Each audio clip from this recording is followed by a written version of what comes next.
These past few years, weeks, months, days have heard a lot of things.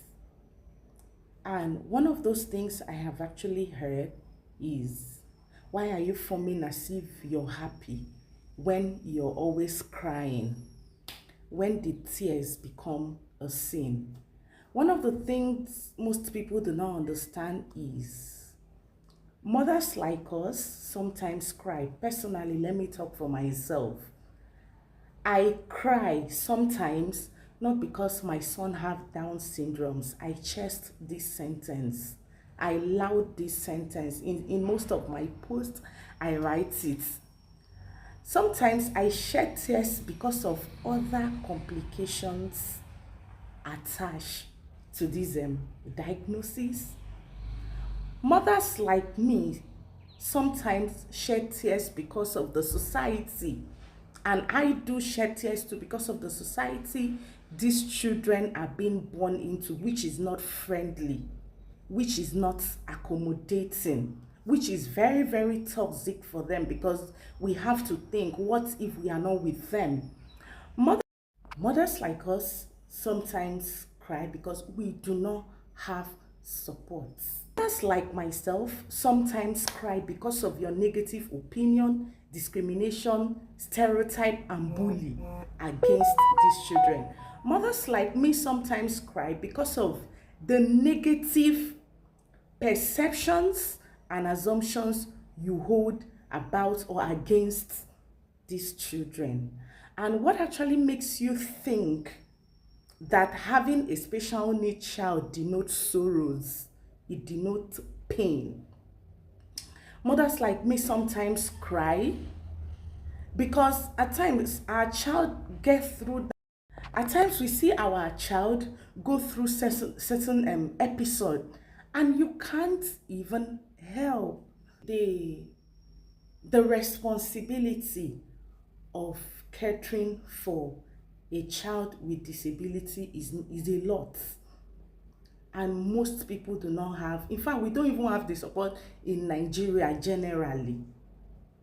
What support do we have? So it sometimes adds up in making the joining very, very difficult.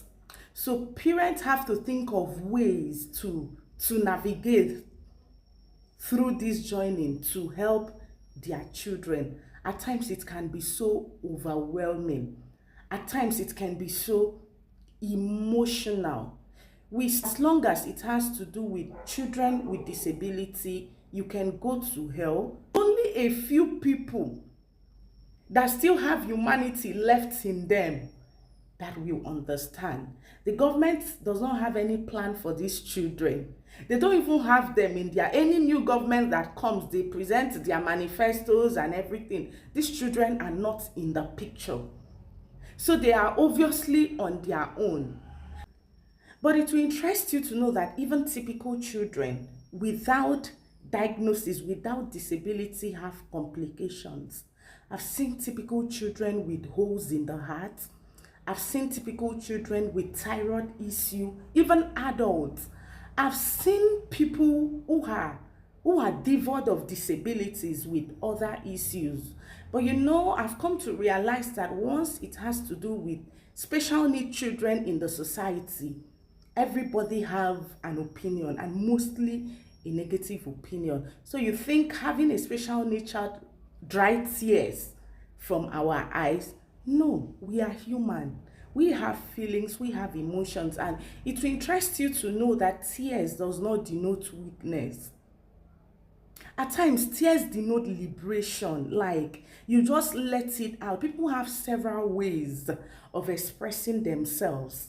So parents with special needs children should not be exempted from the list of people that express themselves using their tears.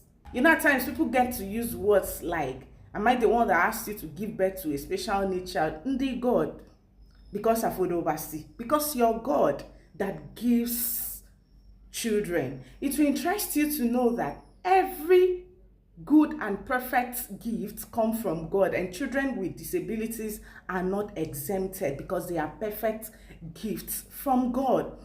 One of the things I like telling people, and I chest it and proud, is that my son Derek is a perfect gift from God to me. That was how he was created by God, packaged in this special way and sent to me.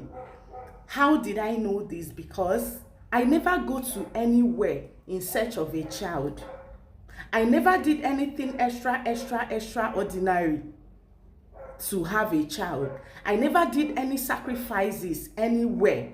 And if you want to check the records, this is it for parents with these children. They didn't do anything extra. And for those people that think that it's because of our sins that's making us have children with special needs, you see, you will answer for yourself on that day. You will answer for yourself on that day. How you come about with this assumption and perception of yours. So stop adding meaning. Stop adding words that are not even adding up.